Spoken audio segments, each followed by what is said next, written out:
Hi friends, ఈరోజు నేను అనపగింజల పులుసు చేస్తున్నాను. ఈ అనపగింజల పులుసు అన్నంలోకి, రాగి సంగట్లోకి చాలా బాగుంటుంది. మా వైపు అయితే ఈ అనపకాయలు బాగా దొరుకుతాయి. మీకు ఈ అనపకాయలు తెలిసేమో కమెంట్ చేయండి. ఈ అనపగింజలు చాలా టేస్టీగా ఉంటాయి. ఇప్పుడు వీడియోలో చూస్తున్నారు కదా, ఇవి అనపకాయలు. మా వైపు అయితే చాలా బాగా దొరుకుతాయి, బాగా పండిస్తారు. మీకు కూడా ఇవి బాగా దొరుకుతాయేమో కమెంట్ చేయండి.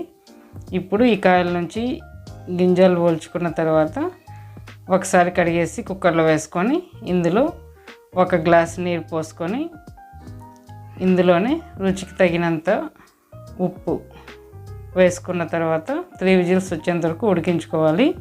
3 విజిల్స్ వచ్చిన తర్వాత ఈ విధంగా చల్లార్చుకున్న తర్వాత 4 స్పూన్స్ ఉడికించిన గింజలు మిక్సీ జార్లో తీసుకొని అందులో 1 స్పూన్ జీలకర్ర, వెల్లుల్లిపాయలు 6, కొత్తిమీర కొద్దిగా, చిన్న ఉల్లిపాయలు 10, కట్ చేసిన 1 టమోటా,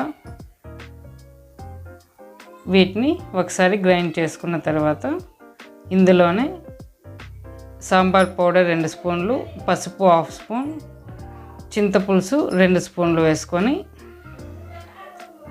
నున్నగా గ్రైండ్ చేసుకొని పక్కన పెట్టుకోవాలి. ఈ విధంగా ఇప్పుడు స్టవ్ ఆన్ చేసి కుక్కర్ పెట్టి ఇందులో 3 స్పూన్ల నూనె వేసి, నూనె వేడెక్కిన తర్వాత ఇందులోనే ఆవాలు, 1 ఎండుమిరపకాయ, కట్ చేసిన చిన్న ఉల్లిపాయలు వేసి ఒక 2 మినిట్స్ వేగనివ్వాలి.